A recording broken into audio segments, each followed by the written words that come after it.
በምድር ሙሉ ስልጣን ያለህ እግዚአብሔር አምላካችንና ንጉሳችን በጌታ በኢየሱስ ክርስቶስ ስም እናመሰግናለን። አሜን። ስለ ቸርነትህ ስለ ምሕረትህ እግዚአብሔር ሆይ እነሆ ደግሞ ስለ በጎነት ሁሉ እናመሰግናለን። አሜን። በፊትህ እንዲህ ስለ መገኘታችን እናመሰግናለን። አሜን። እግዚአብሔር ሆይ የምስጋና ምክንያቶችን በዚህ ምድር እየጨመርክ ስላለህ እናመሰግናለን። ዛሬ እግዚአብሔር ሆይ በፊትህ ከ4 ዓመታት በኋላ እንደሰማነው ለመጀመሪያ ጊዜ እጅ ለእጅ ተያይዘው የቆሙትን መዘምራን በፊትህ ደግሞ እግዚአብሔር ሆይ ይዘን እንቀርባለን። በምስጋና በፊትህ እንቀርባለን። አደራረግህን እነሆ አሰራርህን ደግሞ አድንቀን በፊትህ እንቆማለን። ክብር ሁሉ በሰማይና በምድር ላንተ ይሁን። ክብር ሁሉ በሰማይና በምድር ላንተ ይሁን። ክብር ሁሉ በሰማይና በምድር ላንተ ይሁን።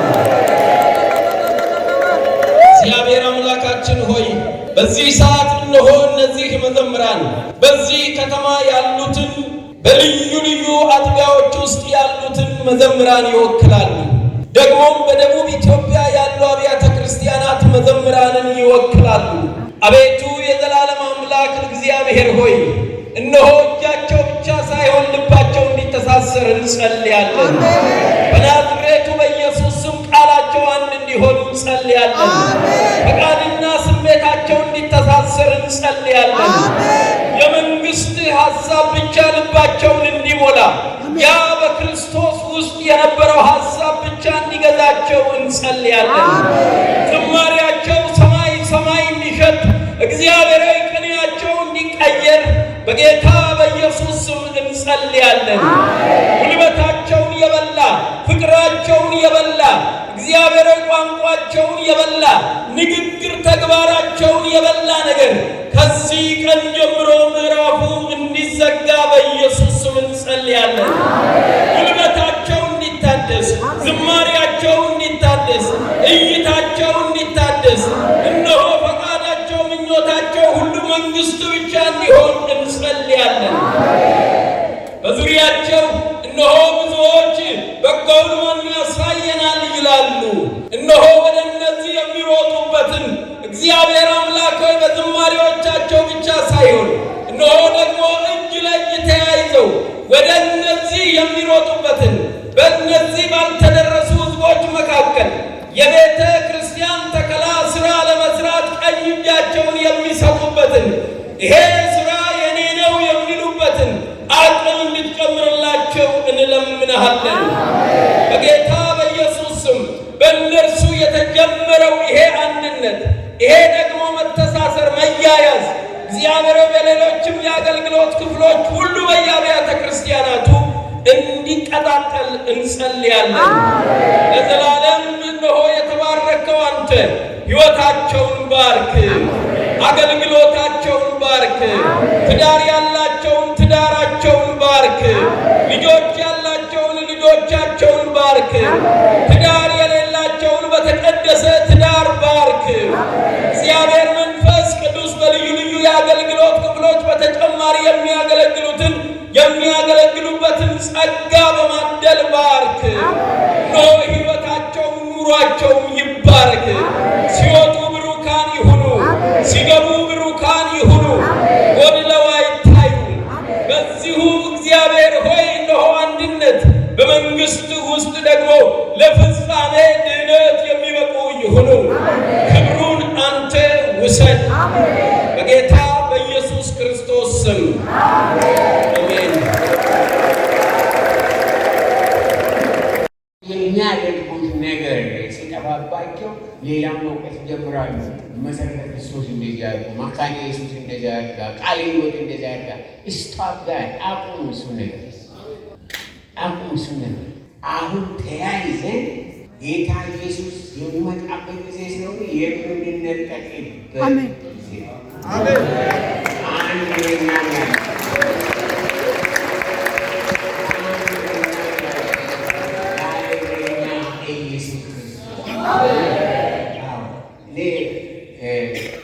የኦርቶዶክስ ቤተክርስቲያን የሚወድበት ምክንያት አንድ ነገር አለ። እግዚአብሔር አብ፣ እግዚአብሔር ወልድ፣ እግዚአብሔር መንፈስ ቅዱስ ዋና መሰረታዊ ነገር በዛ ይጀምራሉ። ያ የጨመሩት ነገር የራሳቸው ጉዳይ፣ ይሄ የባህሪ ጉዳይ ነው። በባህሪ ጉዳይ መካነ ኢየሱስን ጨምራለች፣ ቃለ ሕይወትን ጨምራለች፣ መሰረተ ክርስቶስን ጨምራለች፣ ወንጌልን ጨምራለች። እሱ የራሳቸው ጉዳይ ነው። ዋናው ኢየሱስ። አሜን።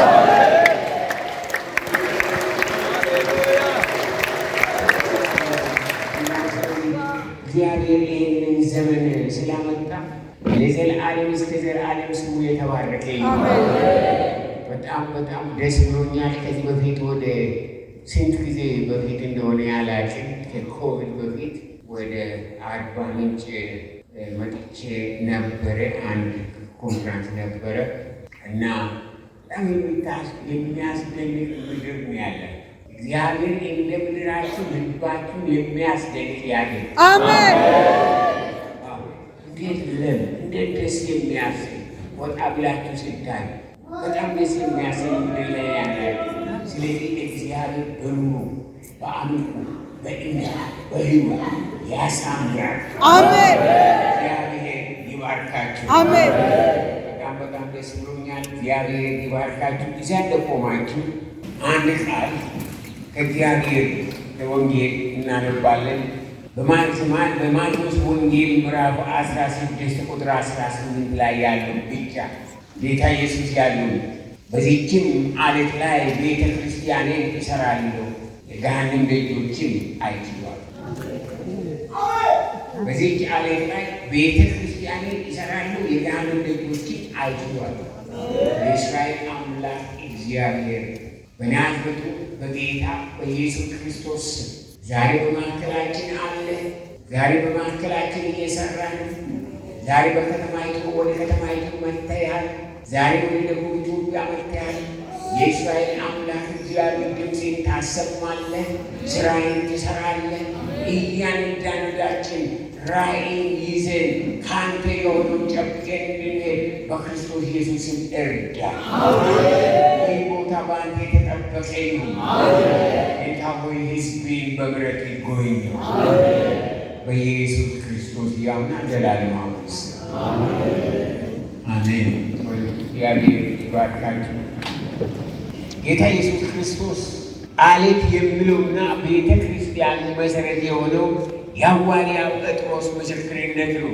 በማቴዎስ ወንጌል ምዕራፍ 16 ላይ ሲናነበው አንተ ክርስቶስ፣ አንተ የተቀባህ ነህ አለ። ትንሣኤና ሕይወት አንተ ክርስቶስ ነህ። በዚህች ዓለት ላይ አመሰረማለ ቤተ ክርስቲያንን ይሰራሉ አለ ጌታ ኢየሱስ። ያ ዓለት ምንድን ነው? አንተ ክርስቶስ አለ ጴጥሮስ። አንተ የተቀባህ ነህ። ሕይወት፣ ትንሣኤና ሕይወት አንተ ነህ። እውነትና ሕይወት አንተ ነህ። አልፋና ኦሜጋ አንተ ነህ። የፊተኛውና የኋለኛው አንተ ነህ። የመጀመሪያውና የመጨረሻው አንተ ነህ።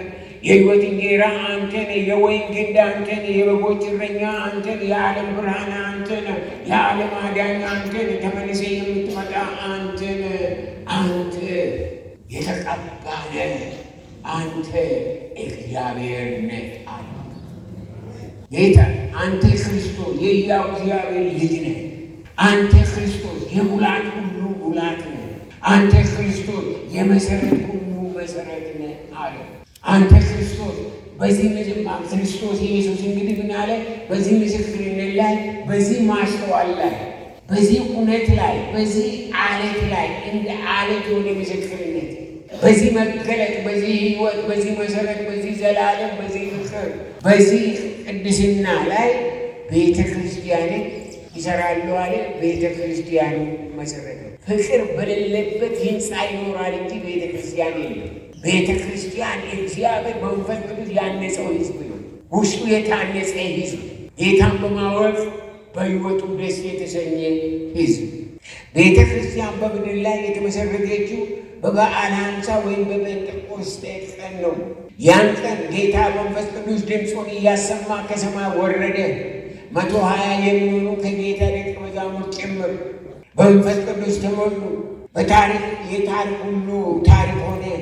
በዛን ቀን ቤተ ክርስቲያን በንስሐ መልእክት በትንሣኤ ወንጌል በምድር ላይ በአደባባይ ተተከለች። ያን ቀን በምድር ላይ የተተከለች የክርስቶስ ቤተ ክርስቲያን በአንደኛ ጢሞቴዎስ ምዕራፍ 3 ቁጥር 15 ላይ የክርስቶስ አካል ሆነች። በኤፌሶን 1:27 ላይ የክርስቶስ ሙላት ናት። በኤፌሶን 5:27 ላይ የክርስቶስ ሙሽራ ናት። በኤፌሶን 2 ቁጥር 20 ላይ ጌታ መሠረቷ ነው። በሐዋርያት ሥራ ምዕራፍ 20 ቁጥር 28 ላይ በደሙ የተገዛች ነች። በአንደኛ ቆሮንቶስ ምዕራፍ 6 ቁጥር 11 ላይ በደሙ የተቀደሰች ነች። በኤፌሶን 3:10 ላይ የመስቀሉ መገለጫ ናት። በኤፌሶን 5:27 ላይ ቤተ ክርስቲያን ክብርት ናት። በኤፌሶን 5:27 ላይ ቤተ ክርስቲያን ቅድስት ናት። በኤፌሶን 5:27 ላይ ቤተ ክርስቲያን የጌታ ናት። በኤፌሶን 1:22 ላይ የክርስቶስ አካል ናት። ቤተ ክርስቲያን ያልሆነችው ነገር የለም። ብዙ ናት። አንድነት ቀን ለማየት እንሞክራለን እኛ። ስለሆነም ዛሬ ለዓለም ግራ መጋባት፣ ለዓለም ሁኔታ፣ ለዓለም ጨለማ፣ ለዓለም ጥያቄ፣ ለዓለም ጦርነት፣ ለዓለም ውድቀት፣ ለዓለም መከራ፣ ለዓለም ስቃይ የጌታ መልስ የሚመጣው በቤተ ክርስቲያን በኩል በእኔና በእናንተ። እግዚአብሔር በዚህ ምድር ላይ ለሚነሱ ችግሮች መፍትሄ ያስቀመጠው በቤተ ክርስቲያን ውስጥ ነው። መልእክቱ ያለ እዛ ነው። መምሪያ ያለው እዛ ነው። መገለጥ ያለው እዛ ነው። መንገድ ማየት በዛ ነው። እግዚአብሔር በዛ ነው ያደረገው። በቤተ ክርስቲያን ውስጥ ነው ያደረገው። ቤተ ክርስቲያን የተከፈተ የሚዘጋ የሌለ፣ ከዘጋ የሚከፍተው የሌለ፣ ከሰራ በቃ የሚያቆመው የሌለ የእግዚአብሔር ስራ በቤተ ክርስቲያን ተሰጠ። ቁልፍ ተሰጠ ማለት ነው ወገኖቼ። ዛሬ ለህብረተሰብ ጥያቄ፣ ለሰላም ጥያቄ፣ ለእርቅ ጥያቄ፣ ለብሔር ጥያቄ፣ ለአገር ጥያቄ ቤተ ክርስቲያን መልስ ከሌላ እጅግ የሚያሳፍር ነው። እዚህ አካባቢ ሌላ ቀርቶ በቅርብ ትላንትና ከዚህ ግጭት ምናምን ያልደረሱ ሰዎች አሉ ይባላል። ምን ማለት ነው? ምን ማለት ነው? የምንጋጭ ሰው ጭንቅላት ሲያጣ ማስተዋል ሲወሰድበት ምን ያደርጋል? ይጋጫል። እኛ የምንጋጭበት የደቡብ ህዝብ የሚጋጭበት ምክንያት አለ። የሰሜን ህዝብ የሚጋጭበት ምክንያት አለ። የምዕራብ ህዝብ የምስራቅ ህዝብ የሚጋጭበት፣ ዛሬ በኢትዮጵያ ምድር አንድ ነፍስ የሚሞትበት ምክንያት አለ። የቤተ ክርስቲያን መልእክት፣ የቤተ ክርስቲያን ድምፅ የራቃት ዓለም ራሷን ከመገዳደል ወደኋላ አትመለስም። ይሄ ነው። ስለዚህ ነው ዛሬ ኦሮሞ ኦሮሞን የሚገድለው፣ አማራ አማራውን የሚገድለው፣ ትግሬ ትግሬውን የሚገድለው፣ ደቡቡ ደቡቡን የሚገድለው። ይሄ ልትደርሱ ነው። ምን ልታደርጉ? ምን ልታደርጉ? እነዚህ ጦር መሳሪያ ይዞ የሚሄዱ ለምን ትምህርት ቤት ገብቶ ተምሮ ለሀገር የሚጠቅመውን ስራ ለምን አይሰሩ? ጫካ ውስጥ የሚኖር አውሬ ብቻ ነው። ወደ ጫካ የሚሸሽ አውሬ ብቻ ነው፣ ሰው አይደለም። ሰዎች የገደሉ አውሬ ጫካ ውስጥ መግባት ምን ማለት ነው? አውሬ ሰው አውሬ ሆነ። ለዚህ ታዲያ መልስ ያላት ቤተ ክርስቲያን መሆን ነበረባት። ዛሬ የህብረተሰብ ጥያቄ፣ ለሰላም ጥያቄ፣ ለእርቅ ጥያቄ፣ ለብሔር ጥያቄ መልስ ያለው በቤተ ክርስቲያን በእኔና በእናንተ እጅ መልስ ያለው እኛ ጋር። ታላላቅ ተቋሞች አሉ በዓለም ላይ። በጣም የሚደነቁ የሚያስደንቁ ነገሮች አሉ በዓለም ላይ። ለሰው ነፍስና ለሰው ጥያቄ ግን መልስ የላቸው። ወንድማችን ዶክተር ቅድም እዚህ ቆሙ ይናገር ነበር። የዚህ ከተማ በታወቀው ዩኒቨርሲቲ አስተማሪ ነበር። እሱ ጠይቁት በኋላ በዓለም ላይ የማይደረግ ሪሰርች የለም። በዓለም ላይ ያለው ሪሰርች በሙሉ የታወቁ ዩኒቨርሲቲዎች ኦክስፎርድ፣ ሃርቫርድ የሚባሉ በጣም የመጠቁ የነሱ ጥናቶች የነሱ ጠቅላላ ሪሰርቾች የሚያደርጉት ነገር የአንድ ሰው ነፍስ አይቀይርም። ይሄ መጽሐፍ ሁሉ ይሄ ጥናት ሁሉ ይሄ ሁሉ ሆኖ አዎ በዚህ ጋር በጣም ኑሮ ያሻሽላል። በጣም ጥሩ ነው። ቴክኖሎጂ በጣም ቆንጆ ነው። ቴክኖሎጂው ስላለ ነው እኔ ወጥቼ እዚህ ለመምጣት የቻለ። ምክንያቱም 16 ሰዓት በሮ ወደዚህ መምጣት ያለ ቴክኖሎጂ አይቻልም። በፍረት መምጣት አለ። ቴክኖሎጂ በጣም ጥሩ መማር አለ። ትምህርት በጣም ጥሩ ነው። ነገር ግን ትምህርት ትርጉም የሚኖረው ክርስቶስ ኢየሱስ ሲኖርበት። አሜን። ሪሰርች በጣም ጥሩ ነው። እዚህ አካባቢ በጣም ብዙ ገና ሪሰርች እንደሚደረጉ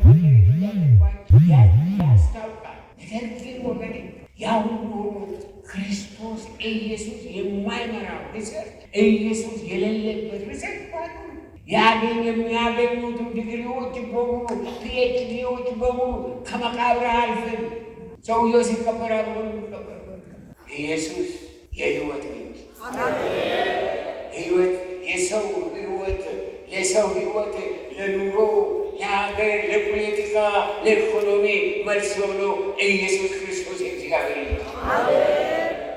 እና እናንተ ይህን መገንዘብ ያስፈልገናል። ዛሬ ቤተ ክርስቲያን ስላለችበት ምድርና ስለምታገለግለው ህዝብ ቀርቶ ራሷ ያለችበት ሁኔታ በጣም አሳዛኝ ነው። አገልጋዮች እዚህ ያላችሁ ለእናንተ እየተናገርኩ በጣም የምታሳዝኑናል። በጣም ከማዘንም በላይ የምታሳዝኑናል። አንድ ቦታ ይዛችሁ እኔ ቋንቋ ወይም የኔ አካባቢ ወይም የኔ ቤተ ክርስቲያን ምናምን የእስራኤል ቅዱስ እግዚአብሔር ምሕረቱን ያድርግላችሁ። የእስራኤል ቅዱስ እግዚአብሔር ምሕረቱን ያድርግላችሁ። እስከ መቼ ነው በጨለማ የምንኖረው? ኢየሱስን ይዞ በጨለማ መሄድ አለ። ኢየሱስን ይዞ በጨለማ መኖር አለ። ኢየሱስን ይዞ በጨለማ ማገልገል አለ። አገልግሎት ይባላል። የእስራኤል አምላክ እግዚአብሔር ይርዳል። ወገኖቼ ተጣልተን የሚያስታርቀን ሲጠፋ፣ ተለያይተን የሚያግባባን ሲጠፋ፣ አዝነን የሚያጽናናን ሲጠፋ፣ ጠፍተን ፈላጊ ሲጠፋ ምን ይባላል? ምን ይባላል ነው ይላል። ራሳችሁ ጠይቁ። በአሁኑ ዘመን በዚህ ሀገር እንደ ወንጌል አገልጋይ በትልቁ ጥረት ውስጥ ያለው የለም። ምክንያቱም በአሁኑ ጊዜ በምድሪቷ አካባቢ እንደ ትልቅ መገለጥና ነፃነት ተቆጥሮ የባህል ሪቫይቫል፣ የጣዖታት ሪቫይቫል፣ የክልል ሪቫይቫል፣ የጎሳ ሪቫይቫል፣ የዳር ድንበር ሪቫይቫል፣ የኔነት ሪቫይቫል፣ የቋንቋ ሪቫይቫል እጅግ እያየለ ምድሪቷን እየሸፈነ እየመጣ ነው። በጣም የሚያሳዝን ነው። ባህል ድሮ አባቶች ዋጋ ከፍሎ እንደምንም ብሎ ወንጌል የሰበኩበትን የቀበሩትን ዛሬ አወቅን ተማርን የሚሉ ያን ወደ ሄደው ከተቆፈረበት አውጥቶ የሚያመልኩበት ወደ ጨለማ ዘመን፣ ወደ ድንጋይ ዘመን ሰዎች እየተመለሱበት ያለበት ዘመን። የባህል የኔ ባህል የአንተ ባህል ምንድን ነው? የኔ ክልል ይሄ ክልል የሚባል ነገር የተረገመ እግዚአብሔር ከምድራችን ላይ ያንሳ። እዚህ በደቡብ የተወለደ በጣም ኢንቴሊጀንት የሆኑ ሰዎች አሁን ቅድም እንደምናገረው ዶክተር እነዚህ ወደ ምዕራብ ሄዱ፣ ወደ ወለጋ ሄዱ፣ ወደ ትግራይ ሄዱ፣ ወደ አፋር ሄዱ ሪሰርች የማያደርጉበት እውቀታቸውን የማካፍሉበት ምክንያት ምንድን ነው? ምንድን ነው? ክልል ልጆቻችን እዚህ ተምሮ እዚህ አድገው እዚህ ኖሮ እዚህ ሲጣሉ እዚህ እንዲከበሩ ለምን ባህልን ተሻግሮ አይሄዱም? ለምን ከቻይናዎቹ ጋር ከጃፓኖቹ ጋር ከአሜሪካኖቹ ጋር ከአውሮፓውያን ጋር አይወዳደሩ? ምንድን ነው ክልል ብለህ ያዝከው? ድህነትን ነው ድንቁርናን ነው እንጂ ምንም ክልል የሚፈልግ ወገኖቼ ጌታ ኢየሱስ እኔና እናንተን በምድር ላይ ያስቀመጠው ለምክንያት ነው። ከዚያም የተነሳ ዛሬ ወንጌላችን ጎሳ ተኮር፣ ጉባኤያችን ጎሳ ተኮር፣ ህብረታችን ጎሳ ተኮር፣ ስብከታችን ጎሳ ተኮር፣ ጸሎታችን ጎሳ ተኮር፣ ራእያችን ጎሳ ተኮር ሆኗል ቢባል ከእውነት የራቀ አይደለም። ያው የኔን ጎሳ ያስደስተኝ ያስደስት ይሆን የኔን እንትን ያድርግ ይሆን እየተባለ ከዛ አንጻር ነው ስብከት የሚሰጠው። እንደዚህ አይነት ወንጌል የለም። ወይም ራሳችሁን ስጡ ወይም ትታችሁ ሂዱ እንጂ እንደዚህ አይነት ነገር የለም። ጎሳ ተኮር ወንጌል የለም። ወንጌል ዓለም ተኮር ነው።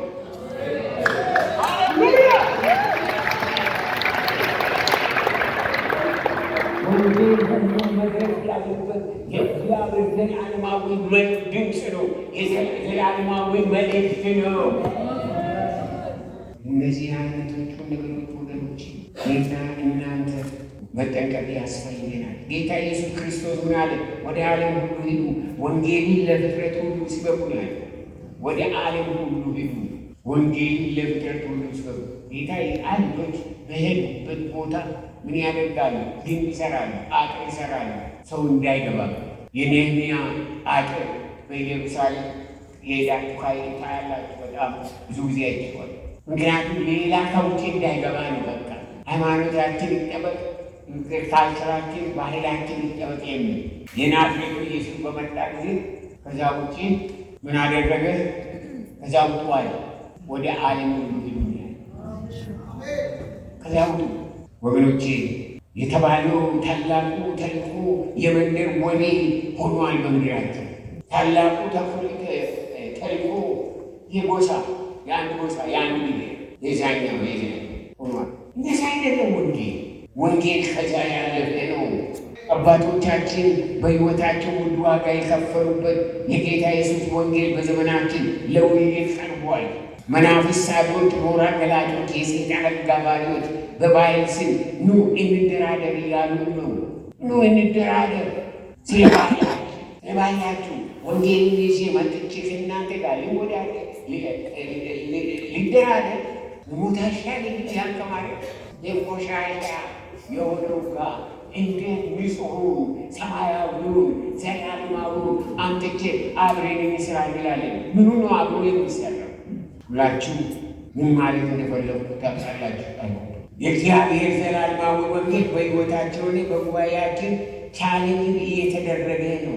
ለአምልኮ ብሎ የሚቀርብ ሕዝብ ፈገግታ በጎደለው ፊቱ እርስ በርስ ሲገላመጥ ዱላ ቀረሽ ነው። በአንድ ቦታ ቁጭ ብሎ ለማምለክ መጥቶ ሐዋርያው ጳውሎስ በሁለተኛ ጢሞቴዎስ ምዕራፍ 3 ላይ የሚያስጨንቅ ዘመን አለ። የሚያስጨንቅ ዘመን፣ እውነትን ከውሸት መለየት የማይቻል የሚያስጨንቅ ዘመን። ሰዎች በገንዘብ እንዳውም ብናነበው በጣም ጥሩ ነው። ሁለተኛ ጢሞቴዎስ ምዕራፍ 3 ብታወጡ። ነገር ግን በመጨረሻው ቀን የሚያስጨንቅ ዘመን እንዲመጣ ይሄን ይወክላል። ሰዎች ራሳቸውን የሚወዱ ይሆናሉ። ሰዎች በራሳቸው ላይ የሚያተኩሩ ይሆናሉ። ያለ ራሳቸው ኑሮን አያዩ። ያለ ራሳቸው ስኬታማነትን አያዩ። ጥጋብን አያዩ። ብልጽግናን አያዩ። የሚያስጨንቅ ዘመን። ራሳቸውን የሚወዱ ይሆናሉ። ገንዘብን የሚወዱ ትምክህተኞች፣ ትዕቢተኞች፣ ተሳዳቢዎች፣ ለወላጆቻቸው የማይታዘዙ፣ የማመሰግኑ፣ ቅድስና የሌላቸው፣ ፍቅር የሌላቸው፣ እርቅን የማይሰሙ፣ አመተኞች፣ ራሳቸውን የማይገዙ፣ ጨካኞች፣ መልካም የሆኑን የማይወዱ፣ ከዳተኞች፣ ችኩሎች፣ በትዕቢት የተነፉ፣ ከእግዚአብሔር ይልቅ ተድላን የሚወዱ ይሆናሉ። ልክ እዚህ 40 ምንጭ መንገድ ላይ መጥቶ የጻፈ ይመስል በአዲስ አበባ መንገድ ላይ መጥቶ የጻፈ ይመስል ወይ እስቲ ይህንን የዛችሁ ከፍታችሁ በመንገድ ላይ ሆና ሰዎችን እያያል። የሚያስጨንቅ ዘመን ነው። የሚያስጨንቅ ዘመን። ሰዎች ራሳቸውን የሚወዱ፣ ገንዘብን የሚወዱ፣ ትምክህተኞች፣ ተሳዳቢዎች እያለ ይዘረዝራቸዋል። በአንደኛ ጢሞቴዎስ ምዕራፍ 6 ቁጥር 10 ላይ ገንዘብን መውደድ የክፋት ሁሉ ስር ነውና አንዳንዶችም ይህን ሲመኙ ከሃይማኖት ተሳስተው በብዙ ስቃይ ራሳቸው ወጉ ይላል። በመደበኛው ትርጉም አገኘቸው አንዱ ይሄንን ምን ይላል መስላችሁ? የገንዘብ ፍቅር የክፋት ሁሉ ስር ነው። አንዳንዶች ባለጠጋ ለመሆን ካላቸው ጉጉት የተነሳ ከእምነት መንገድ ስተው ሄደዋል። ራሳቸውን በብዙ ስቃይ ወቅተዋል። የዚህ ሆነ የኢትዮጵያ ከተሞች ችግር ምንጩ ምንድን ነው ይባል ወገኖች? ተቀበል አልተቀበል ከጦርነታችን፣ ከጎሰኝነታችን፣ ከስግብግብነታችን፣ ከቅናታችን በስተኋላ ያለው ሰይጣናዊ የገንዘብ ፍቅር ነው። ለምንድን ነው የምንጋጨው? ምንድን ነው የምናጋጨው? አንድ ውሃ አይነት ውሃ ጠጥተን ነው ያደግነው። አንድ አየር ነው የምንተነፍሰው። አንድ ልብስ ነው የምንለብሰው። ከሰማይ የወረደ ልብስ የለበሰ ሰው እዚህ የለም። ለምን ብለህ ጠይቅ። የእግዚአብሔር ሰው የእግዚአብሔር ሴት ለምን ብለሽ ጠይቅ። ለምን? ምክንያቱም ከጦርነታችን፣ ከጎሰኝነታችን፣ ከስግብግብነታችን በስተኋላ ያለው ሰይጣናዊ የገንዘብ ፍቅር ነው። ከጥቂት ጊዜ ወገኖቼ በፊት ቀርቶ ዛሬ በዚህ አካባቢ የነበሩ የብጥብጥ ምንድን ነው? የምን ብጥብጥ? የገንዘብ ፍቅር፣ ራስን የመውደድ። ውድ የጌታ አገልጋዮች እውነቱን እንናገር ከተባለ ለክልል መፋጀት፣ በጎሳ መለያየት፣ ለሌነት መዋጋት፣ የሥጋ ምኞት፣ የዓይን አምልኮት፣ ስለ ገንዘብ መመካት ነው። ሌላ ነገር አይደለም። እናንተ አለ የምትሉት ችግር፣ እኔ የምለው ነገር ችግር የአርባ ምንጭ፣ የሐዋሳ፣ የሲዳማ፣ የወላይታ የአካባቢ ብሔር ብሔረሰቦች ችግር ብቻ አይደለም። ያላችሁበትና ያለንበት መልስ የሚፈልጉለት ችግር የሞላ የወንጌላውያን አብያተ ክርስቲያናት ችግር ነው። አሁን ምስራቅ፣ ምዕራብ፣ ሰሜን፣ ደቡብ ሳይባል በኢትዮጵያ ውስጥ ያሉ 35 ሚሊዮን ወንጌላውያን አሉ ይባላል። 35 ሚሊዮን ወንጌላውያን ባሉበት እንዴት ጦርነት ይካሄዳል? ትንሽ አስቡ። 35 ሚሊዮን ሕዝብ ወጥቶ በበሩ ላይ ሌላ ቦታ ሳይቆሙ ሰላም ለጎረቤቴ፣ ሰላም ለከተማዬ፣ ሰላም ለምድሬ ብሎ ብጮህ ኢትዮጵያ በአንድ ቀን አትቀረጽ? ምን ማለት ነው ይሄ?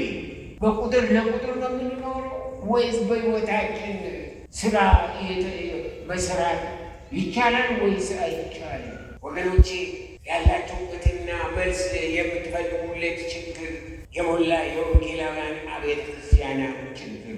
አሁንም ከራሳችን እንጀምር። ከራሳችን የምንጀምር ጥያቄ መጠየቅ አለብን። በእውነት ጤናማዎች ነን? እናንተ አገልጋዮች እናንተ ራሳችሁ ጤናማዎች ናችሁ? የሚሰብኩት ወንጌል ጤናማ ወንጌል፣ የምትዘምሩት መዝሙር ጤናማ መዝሙር። ስለዚህ ሰይጣን ይህንን ምክንያት አገኝቶ በቃ ያምሳል። ቄስ ሳሙኤል ወደዚህ መጥቼ እንደዚህ ለማስተካከል እፈልጋለሁ ብሎ በወጣ ጊዜ በየጊዜው ይነግረኝ ይልክልኝ ነበር መልእክት። ብዙ ችግር ነበር። ወንጌላውያን ወንጌልን ይዘው በአንድ ላይ ወጥቶ አንድ ቁም ነገር መወሰን አለመቻል፣ ይሄ ምንድን ነው? ንስሐ ያስፈልጋል። ምንድን ነው ወገኔ? እንዴት አይነት ውድቀት፣ እንዴት አይነት ስህተት ውስጥ ያለ የክርስቶስ ኢየሱስ ወንጌል ከእኛ ማለት ባይቻል ለምን እኛን አይቶ ዓለም ወደ ቤተ ክርስቲያን አይፈርስም? በቃ ወደዚህ ለምን ያልመጣው? እነዚህ ባሉት ወንበሮች ምንድናት? አንድ ነገር የነበሩ አንድ ስህተት እያለ እንዳለ ይሄ የአንድ ቤተ እምነት የአንድ ቤተ ክርስቲያን የዛኛው ስህተት አይደለም ብቻ አይደለም፣ የሁላችንም የከተማ ለምን ከተማይቱ ዛሬ እዚህ ይዘምራል፣ እዚህ ቦታ ይጸለያል ብሎ የከተማ ሕዝብ ተሰብስቦ ለምን ውጭው ውስጡ አልሞላም? ሕዝቡ ሞልቷል። አሁን እውነተኛውን ጥያቄ መጠየቃለን። እንደ ከዚህ በፊቱ ላይ ሄደን አይቻል ማወቅ አሁን ችግሩ እንዳለ እናውቃለን። ግን በድፍረት ከራሳችን ጀምረን እና ተምረን ለምድሪቷ መልእክትና ምሳሌ ለመሆን መዘጋጀት ይኖርብናል። የእስራኤል ቅዱስ እግዚአብሔር ማስተዋልን ይስጠን። አሜን። ማስተዋልን ይስጠን። አሜን። ያልተለወጡትን እንደተለወጡ፣ ያልተፈቱትን እንዳልተፈቱ፣ ይቅርታ ያላገኙትን ይቅርታ እንዳገኙ አድርገው ወደ ቤት መላክ፣ ይሄ ራሱ በደል ነው። ወንጌል የሚፈታ ወንጌል፣ የሚያስታርቅ ወንጌል፣ የሚያስተካክል ወንጌል፣ የሚያዋድድ ወንጌል። ወንጌል የክብር ወንጌል ነው። የምሕረት ወንጌል ነው። የቸርነት ወንጌል ነው። ሄደን ለምጣሉ ለማይወዱ ለምንድን ነው ምሕረትን የማናደርገው? ወንጌልን ከያዝ። ወንጌል እኮ ሰማያዊ ነው። ወንጌል ዘላለማዊ ነው። ወንጌል ከምድር ከባህር በላይ ነው። ከሰው በላይ ነው። ከሰው ግልጽምና ከሰው አመለካከት በላይ ነው። የእግዚአብሔር ወንጌል እኛ ይዘን የቆምነው እኮ ልብ ወለድ አይደለም። ይህ እኮ ከዘላለም ዘላለም የተገለጠ እውነት ነው። ከዘላለም ዘላለም የመጣ እውነት ነው። እግዚአብሔር ይህንን ያመጣው ደግሞ እንድንፈወስበት ነው፣ እንድንጣላበት አይደለም። ለምድር መፍትሄ እንድንሆን ነው። እነዚህ ከየቦታው የሚጣሉት ያለ ምክንያታቸው እኔ አንዳንድ ሰዎችን ጠይቃለሁ፣ ምንድን ነው የምትፈልጉት? እነዚህ በጫካ ገብቶ የሚዋጉት ምን እየፈለጉ ነው? ማን መልስ ምንድን ነው የምትፈልጉት አልኩት። አይ አሁን እዛ ስንደርስ ነው የምንነግርህ፣ አሁን አልነግርህም ማለት ምን ማለት ነው? ምን ማለት ህዝቤ ንቃ። ይሄ ወንጌል በናዝሬቱ በጌታ በኢየሱስ ክርስቶስ ስም ሕይወቴን አገልግሎቴን በናዝሬቱ በክርስቶስ ኢየሱስ የተሟላ ያድርገው። ይህ ወንጌል እግዚአብሔር ለኢትዮጵያ በእጅግ በአሁኑ ዘመን እኔ በሕይወቴ አያለሁ ብዬ ያላሰብኩትን እያየሁ እኔ ከስንት ዘመን በፊት ለሁለተኛ ደረጃ ትምህርት ቤት ወደ አዲስ አበባ በሚመጣበት ጊዜ ስመጣ አንድ ህንፃ ብቻ ነበረ። አንድ ህንፃ ትንሽ የትምህርት ሚኒስቴር ህንፃ ነበረ። ጉድ ተብሎ ሰዎች እየወጡ ያሉ ነበር። ዛሬ አዲስ አበባ ህንፃ በህንፃው መንገዱ እንትኑ አይኔ እያለ በተለይ ከ10 ዓመት ወዲህ ታሪክ እየተፈጠረ ነው። ብዙ በዓለም አካባቢ ያሉትን ሀገሮች አይቻለሁ። እንደዚህ አይነት መሰረት እንደዚህ አይነት ለውጥ ዳይናሚክ ለውጥ ያለውበት ቦታ የለም። እግዚአብሔር ምድሪቷን እያየ ነው። ነገር እኔና እናንተ እግዚአብሔር ስራውን ሲጀምር ከመንግስት በስተኋላ ሆነን እንደዚህ አሉ እሱ ከገሌ እሷ ከዚህ እዛ ከማለት ትተን እግዚአብሔር ወይ ምድራችንን ፈውሴ ለፈውስ አድርግ ብለን በእግዚአብሔር ፊት ወድቀን ለራሳችን ቤተ ክርስቲያን ለራሷ ቤተ ክርስቲያን ምድሪቷን እንድትሆን አንድ ጥይት ሳትተኩስ ኢትዮጵያን መውረስ እንደምትችል ታውቃላችሁ። ቤተ ክርስቲያን አንድ ጥይት አንድ ክፉ ነገር ሳትናገር ኢትዮጵያን ልታንበረክክ ትችላለች።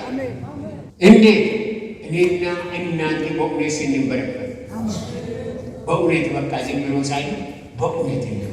ጌታ ሆይ ሕይወቴ ኑሮዬ ያለን እንደ ፈቃድ ብለን ስንነሳ እግዚአብሔር በምድሪቷ ላይ ለውጥን ያመጣል። የእስራኤል ቅዱስ እግዚአብሔር ይለውጠን። አሜን። ይለውጠን። ቅድም ቄስ ሳሙኤል እኔ ስንት እንደሆነ ነግሯቸው ሚስጥር ነው ለማንም እንዳትናገር።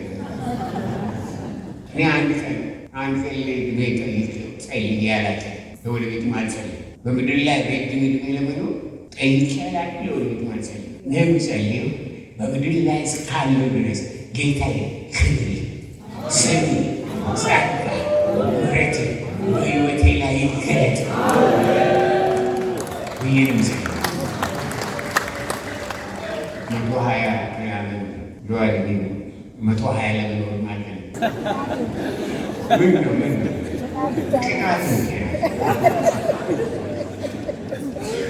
ወንጌል ዛሬ እንደ ማንኛውም አገር በምድራችን ያለው አንዱና ትልቁ ችግር ወንጌል ያልደረሳቸው በወንጌል መድረስ ሳይሆን የወንጌል አማኞችን የወንጌል ሰዎች ማድረግ ነው። የኢትዮጵያ ሰማችሁ? ገና ያልሰሙት አሉ፣ ብዙ አሉ፣ መስማት አለባቸው። ምንም ጥያቄ የለኝም። አሁን ግን ያለው ችግር ወንጌል ያልደረሳቸው ሳይሆን ወንጌል የደረሳቸው ሰዎች የወንጌል ሰዎች ማድረግ ነው። ችግር የወንጌል ሰዎች ወንጌልን ይዞ የሚሄዱትን ሰዎች የወንጌል ሰዎች ማድረግ ነው የጀመረ።